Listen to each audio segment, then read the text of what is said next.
படிப்பு ஸ்ரீ வருஷம் அப்படிங்கிறது. இங்க அது தூய தமிழ் வார்த்தை என்னன்னா 1008 திரு மார்பினை உடையவன். சமணத்தில் இருக்கு, சமணத்தில் இருந்து வைணவத்துக்கு கடந்த ஒரு சொற்கிறத ஒன்று அந்த ஸ்ரீ வருஷம் என்பது. திருவரு மார்பனை திலகம் உடையவை என்று அருகனை போற்றக்கூடிய கல்வி இருக்கு. திருமரு என்ற ஒரு அற்புதமான தமிழ் சொல்லினுடைய வடமொழி சொல்தான் ஸ்ரீ வருஷம். அப்ப அருள்தேவனுக்கு அத்தனை பேருக்கும் 1008 திருநாமங்கள் இருக்குமா, அதைத்தான் ஸ்ரீ வருஷம் என்று சொல்வார்கள். அப்படி 1008 திருக்களை திருமருவினை உடையவன் அருகதேவன் என்பதை இந்த இடத்திலே நாம் பார்த்து தெரிந்து கொள்ள வேண்டும். இன்னொரு ஓமை சொல்றாரு.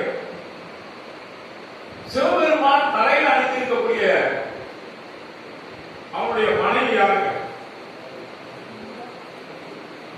சிவபெருமான் தலையில் இருக்கக்கூடிய தேவியினுடைய பெயர் கங்காதேவி. கங்காதேவியை தலையிலே சர்வ முனிவருடைய மகன் கங்காதேவி. சிவபெருமான் கங்காதேவியை சடைமுடியில் தான் தரித்திருக்கிறான். ஆனால் நீரோ சரஸ்வதியை நாவினுடைய முனியில் தரித்திருக்கிறீர்கள் என்று தோளாமுடித்தோருடைய சிறப்பை இங்கே பதிவு செய்திருக்கிறார். எவ்வளவு அழகான ஒரு வார்த்தை. அதாவது கற்றது கைவரப்பெறல் அப்படின்னு ஒரு வார்த்தை பார்த்துருக்கீங்க, கேள்விப்பட்டிருக்கீங்க. தமிழ்ல நீங்க எவ்வளவு படிச்சாலும் அது திங்க நிக்கணும். இங்க நம்ம நீதி அரசர் இருக்காரு, கோர்ட்ல வாதாடும் போது செக்ஷனுடைய மெம்பரோட சொன்னாதான் அவங்க அதை எடுப்பாங்க. செக்ஷன் தெரியல, ஆனா எனக்கு அந்த வாசகம் மட்டும் தெரியுதுன்னா எடுத்துக்க மாட்டாங்க. அப்ப கற்றது கைவரப்பெறல் அப்படின்னா நீங்க என்ன படிச்சீங்களோ உங்க நாக்கு முன்னில வந்து நிக்கணும் சார், அதுதான் படிப்பு. அத்தை போல இந்த தோளாமொழி தேவர் சரஸ்வதியை தன் நாமுனியில் தரித்தவர் என்று இவருக்கு அற்புதமாக ஒரு சிறப்பினை சேர்த்திருக்கிறார். யார் இதை சொன்னவர்னா தட்டி ஆசிரியர். தட்டி அலங்காரம் என்ற இலக்கண நூலை இயற்றிய ஆசிரியர் சொல்றார். யார? இந்த தோளாமொழி தேவர். அப்படின்னா தட்டி அலங்காரம் ஏற்படுவதற்கு முன்பே எழுந்த காப்பியம். இந்த காப்பியனுடைய வரிசையை பார்க்கணும் கேட்டீங்கன்னா முதல்ல எழுந்த முத்தமிழ் காப்பியம் சிலப்பதிகாரம் முதல்ல. அதற்கு அடுத்து வந்த காப்பியம் பெருங்கதை, சிலப்பதிகாரம் மணிமேக இரட்டை காப்பியம். அதற்கு அடுத்து வந்தது மூன்றாவதாக வந்தது பெருங்கதை. பெருங்கதைக்கு பிறகு வந்தது சீவக சிந்தாமணி. சீவக சிந்தாமணிக்கு பின்னாடி வந்தது இந்த சூளாமணி. 3 காப்பியத்தை நன்னூர் ஆசிரியர் தன்மையால் பெயர் பெற்றது என்று சொல்றார். எதுன்னு கேட்டீங்கன்னா சீவக சிந்தாமணி, சூளாமணி, நன்னூர், இந்த 3 நூல்களும் தன்மையால் பெயர் பெற்றது என்று சொல்றார்.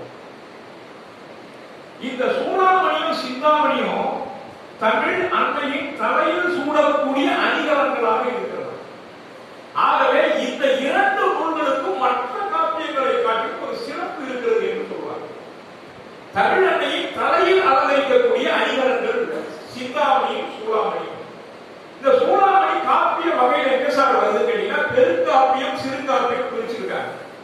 பெருங்காப்பியம் எதுல வருதுன்னு கேட்டீங்கன்னா அறம் பொருள் இன்பம் வீடு அடைதல் நூல் பயனே என்று சொல்லக்கூடிய 4 புருஷார்த்தங்களை முழுமையாக சொல்லக்கூடிய பெருங்காப்பியம். இது ஏதாவது ஒன்று குறைந்தால் அது சிறுகாப்பியம். ஆனால் பாருங்கள் இந்த சூளாமணி 4ஐயும் கூறுது, வெகு சிறப்பாக கூறுது. ஆனால் எதனால் இந்த சூளாமணியை சிறுகாப்பியத்தில் வைத்தார்கள் என்பது நமக்கு தெரியாத ஒரு சூட்சமாக யாரோ வகை தொகைப்படுத்தி பின்னால் அவர்கள் சொல்லிவிட்டார்கள். ஆகவே இந்த சூளாமணி சிறுகாப்பியத்தில் இடம்பெற்றது. சிறுகாப்பியங்கள் 5 யாவை என்று சொன்னால் யசோதர காவியம், அதற்கு அடுத்தது பாத்தீங்கன்னா சூளாமணி. 2வது இடத்துல இந்த சூளாமணி இருக்கு. 5 சிறுகாப்பியங்கள் வகைப்படுத்துறது நான் சொல்றேன். சூளாமணி முதல்ல யசோதர காவியம், சூளாமணி, நாககுமார காவியம், உதயகுமார காவியம், 5வதாக இருக்கக்கூடிய தர்க்க காவியம், நீலகேசி. இந்த 5 காப்பியங்களுமே சமணர்களால் எழுதப்பட்ட சமண காப்பியங்கள். என்னை பொறுத்தவரை காப்பியங்கள் எந்த மதத்தை பின்பற்றி எழுதப்பட்டது என்பதை நாம் உற்று நோக்கி ஆராயலாம். ஆனால் தமிழ் இன்பத்திற்காக சமயம் என்பது என்பதை கடந்து தமிழுடைய சுவைக்காக இலக்கியங்களை நாம் படித்து பயன்பெற வேண்டும். சமய கலக்கர் வழி நிற்காமல் தமிழ் புலவர் வழி நின்று அந்த காப்பியத்துடைய சுவையை அணுக வேண்டும்.